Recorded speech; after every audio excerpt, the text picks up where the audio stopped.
మోసం చేసిన మొసలిని మోసం చేసిన కోతి.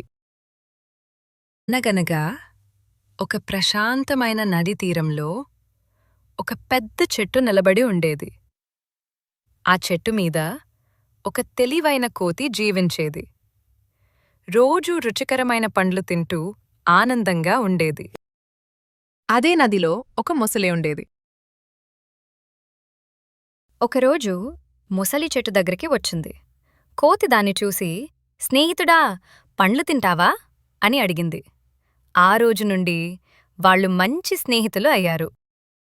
కాని ఒకరోజు మొసలి తన ఇంటికి వెళ్ళి ఆ పండ్లు తన భార్యకిచ్చింది.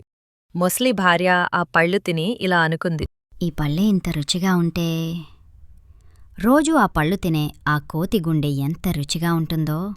దాన్ని తీసుకురా, దాని గుండె తిందాం అని మొసలి భార్య మొసలితో అంటుంది.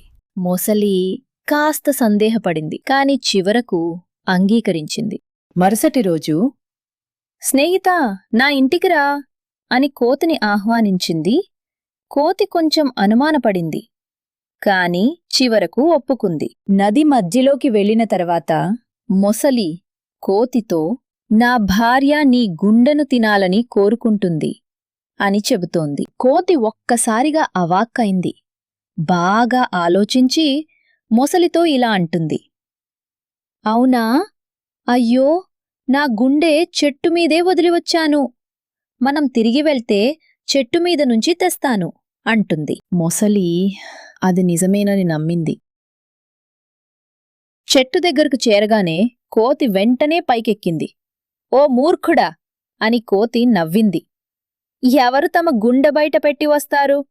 నువ్వు స్నేహాన్ని వాడుకుని మోసం చేయాలని చూశావు. ఇలా కోతి తన తెలివితో ప్రాణాలను కాపాడుకుంది. ఈ కథలో నీతి, తెలివి ఉన్నవాడు ఎలాంటి ప్రమాదం నుంచైనా బయటపడగలడు, మరియు అందరినీ నమ్మడం మంచిది కాదు.